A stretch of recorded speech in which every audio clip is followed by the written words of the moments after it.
Hello, Internet. It is Malik Aaron, and welcome back to Box Office Predictions.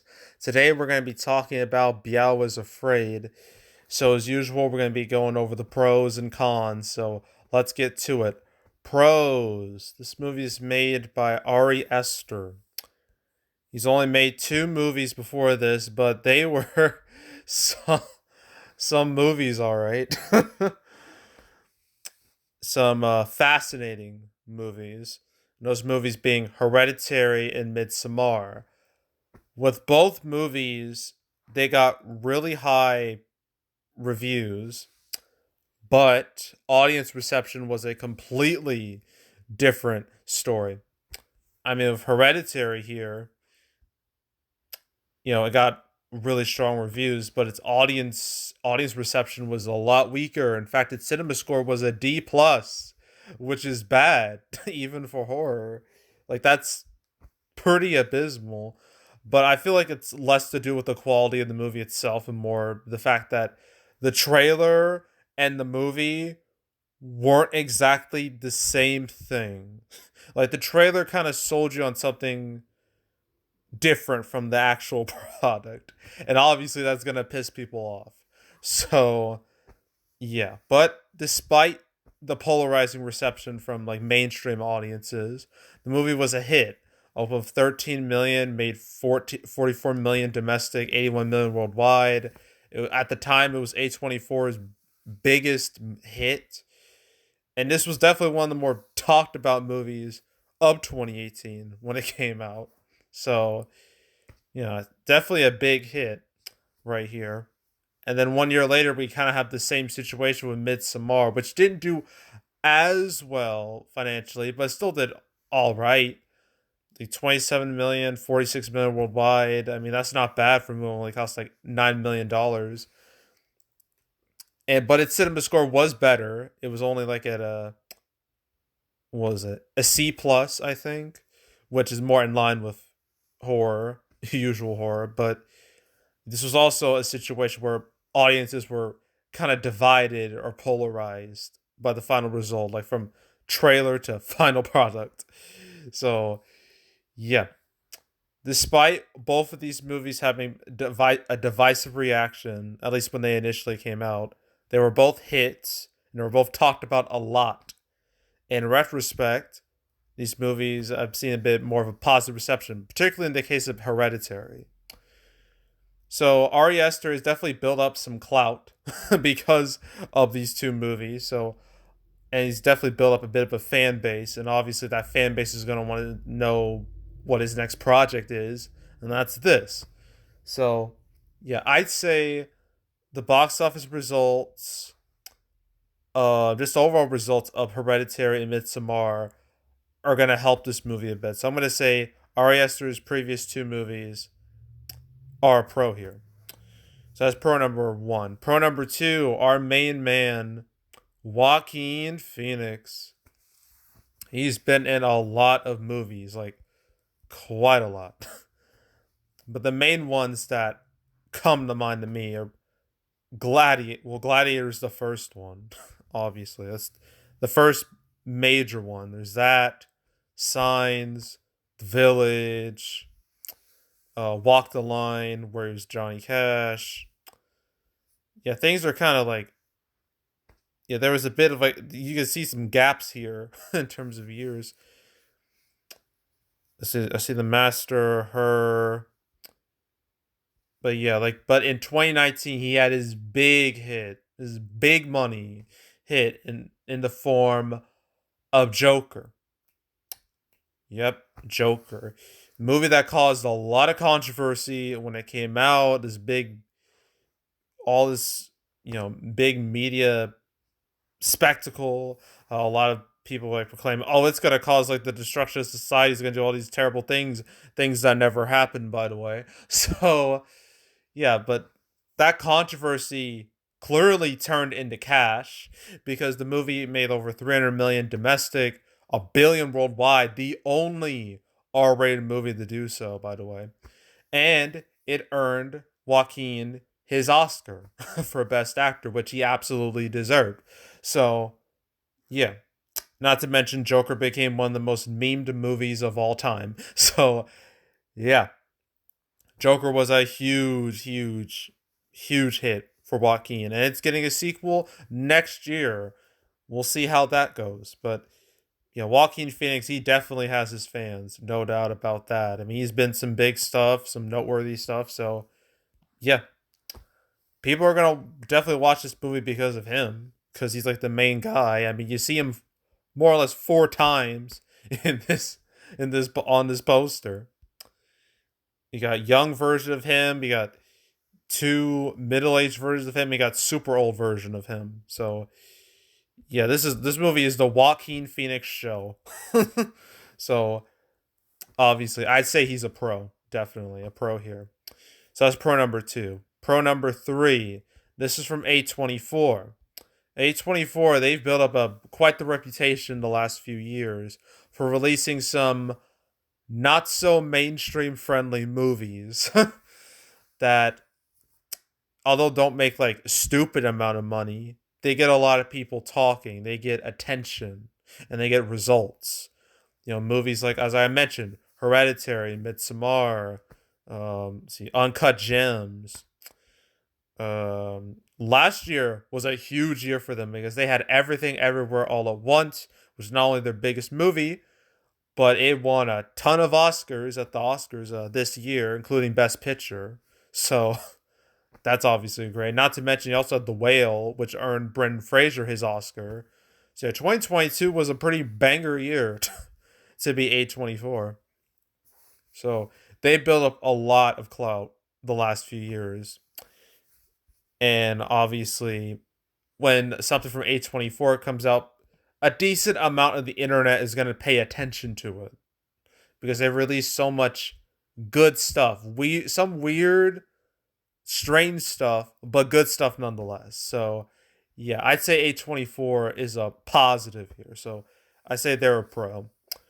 So that's pro number three. Any other pros I can think of? Well, it's review. That's more of a. I wouldn't call that a pro. That's more of a mixed thing. But I'll get to that later.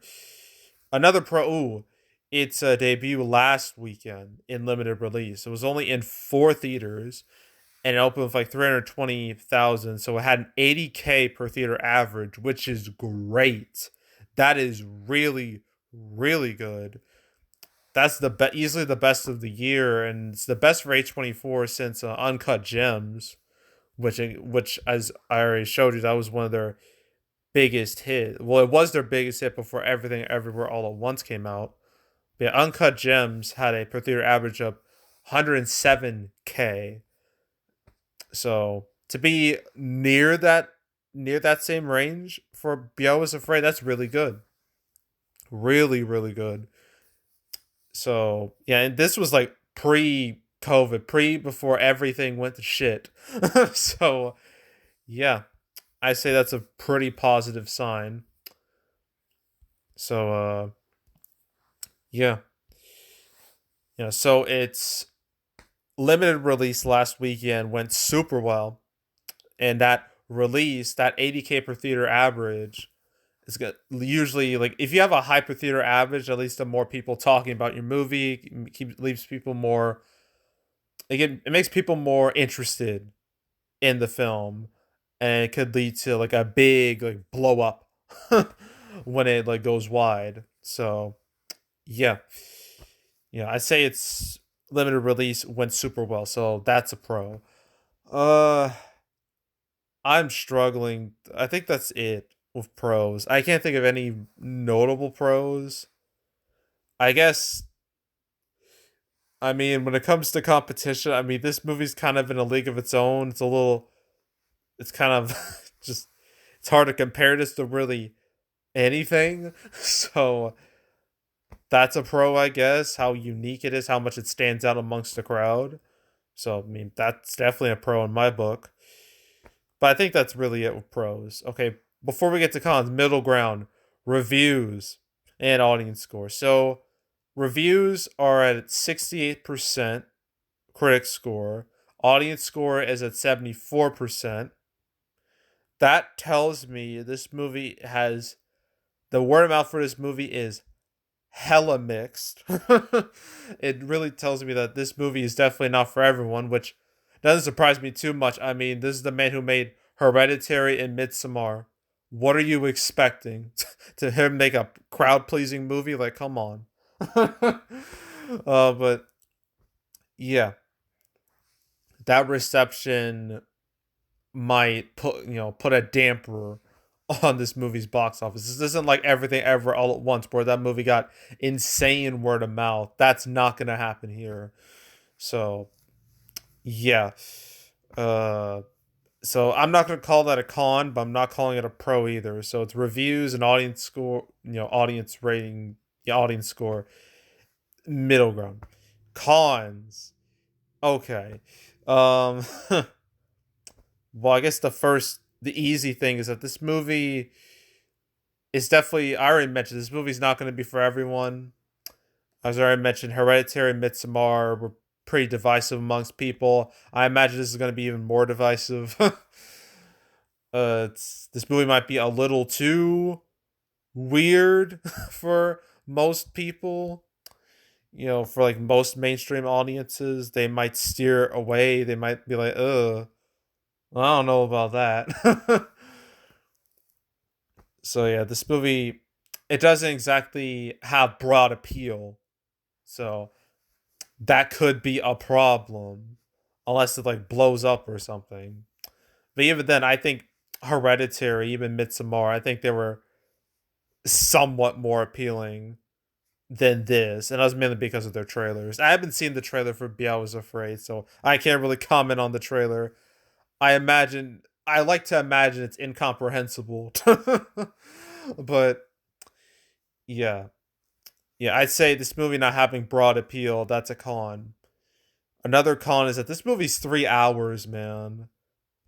Like straight up 3 hours. Now, sometimes we've seen long movies make money. Avengers Endgame, Avatar The Way of Water, Wolf of Wall Street, all like 3 hour, The Batman, all 3 hour spectacles, and all made money, but not every movie can do that. It kind of depends on what the movie is. Like sometimes people like if the movie is appealing enough, the 3 hours will not matter. I feel like the 3 hours is gonna matter here because again, this movie lacks broad appeal, and I feel like even people who might be interested, a little interested, they're gonna look at that runtime and be like, ugh, I don't know. And you gotta keep in mind, 3 hour runtime, that makes it really difficult to watch in a theater because you have to schedule everything like perfectly. There's less show times. It is a mess. I had to deal with that when I watched Avatar: The Way of Water. I had to figure out when to watch it, what would be the best time to do it. It was annoying. That's why what that's why I don't like watching long movies in theaters. I'd rather not. I'll only do it if I feel it's worth it. But here, I don't know if it's going to be worth it for a lot of people. So I feel like the 3 hour run time might be more of a detriment than a positive. So I label that as a con. Another con is that there's a lot of movies out right now, like too many. I mean, there's Mario, which is just steamrolling everything. But there's also all the movies coming out this weekend: Evil Dead Rise, Guy Ritchie's The Covenant, Chevalier. I think that's how you say it. And apparently another movie, Somewhere in Queens. Out of all these movies, the only one people are gonna remotely watch is Evil Dead Rise and Mario. Those two, and that's about it. Everything else is just there, and not to mention all the movies that have been out that still have a pulse, like John Wick Chapter 4, Dungeons and Dragons, Air, Renfield. Although that didn't have much of a pulse to begin with. Pope's Exorcist. There's a lot. There's way too many movies, and only when you have this many movies in theaters, only a few will survive. That's usually how it works, and I don't think this is going to be one of them. So yeah, all the movies that are out now, not to mention all the movies coming out later, Like next weekend, there's gonna be quite a few. It's it's too much. So too many movies. That's a con. Way too many movies. Um, Trying to think of some other cons. I haven't seen a big ad push for this movie. At least I haven't. I haven't noticed anything. I've seen way more ads for Sisu than than this, and that comes out next week.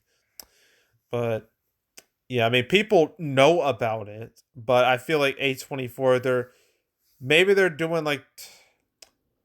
Did they have a strong ad campaign for Everything Ever All at Once? I think they only did once they were like, yes, we're confident this is going to be a hit. Here, it's a lot more subdued. So that's a problem. um, so I say a subdued ad campaign. That's a con in my book. And I think that's really it. I think I covered all the main points. So, all right, opening weekend. Oh, I forgot. This is like in less than 1,000 theaters, so that doesn't help anything. So, anyway, opening weekend. It's hard. It's very difficult to compare this to anything. I can't compare it to Hereditary or Midsommar because they went wide straight away. They didn't have limited releases, and plus those movies came out at relatively better times, less competitive times. Like all Hereditary had to deal with was like what, Ocean's 8, and that was more or less it. And then Midsommar that had to deal with Spider-Man Far From Home, but and Toy Story 4, but everything else was just kind of mid-level, so it was able to survive. This oof, Mario is still a problem for all movies. That movie is just sucking up all the box office dollars, and all everything else is just trying to survive. And Evil Dead Rise will definitely survive. I know that. This, I don't think so. So I don't know. I'm gonna say 3 million. I think it could hit 3 million opening weekend, and it's total 10 if it's lucky, which isn't great because the movie costs $35 million. So, ugh. But yeah, yeah. But that's really it for Beau Is Afraid. All right, so we got one down, four to go. Fuck me. I got to do this again. There was six last weekend. There's five this weekend. I hate it. I hate this so much. And only of all these movies, people are only gonna watch one. We all know what the one is. Hell, it's the one I just saw the movie like a few hours ago. So yeah, but yeah, so stay tuned for the rest of these. They'll come up shortly ish. So stay tuned. But yeah, that's it. That's all. Make sure to subscribe, like this video, leave a comment, turn notifications, share the whole drill. Want to check out more videos like this? I got playlists on the homepage, all previous prediction videos I made this year. So if you want to watch any of those or any of the other prediction videos I made the past few years, you can go right ahead.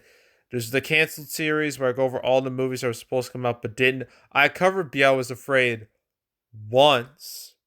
That was episode 171. I talked about it alongside Megan 2.0, Night Swim, The Hill, and The Machine. Talked about alongside those. And there's now 186 episodes of Cancel. So if you want to watch any of those episodes, any of them from beginning to now, any order, you want to do that, go right ahead. I encourage it. So go do it. There's also box office recaps where I go over the box office results for any particular month. April recap will come out after Guardians 3 releases, I would say. So stay tuned for that. But if you want to watch any of the past recap videos I made on the channel, you can go right ahead. And yeah, that's it. That's all. I am out. Goodbye.